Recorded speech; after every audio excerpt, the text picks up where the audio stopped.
தாய் தன் பாலகனை மறந்தாலும் நான் உன்னை மறப்பதில்லை என்று சொல்லுகிறார். அவர் உங்களை உள்ளங்கையில் வரைந்திருக்கிறாராம்.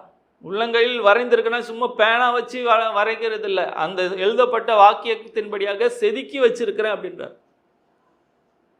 ஒவ்வொரு முறையும் அவர் நம்மை குறித்துதான எண்ணங்களை அவர் வைத்திருக்கிறார். எப்பொழுதுமே நாம் அவருடைய கண்களுக்கு முன்பாக இருக்கிறோம்.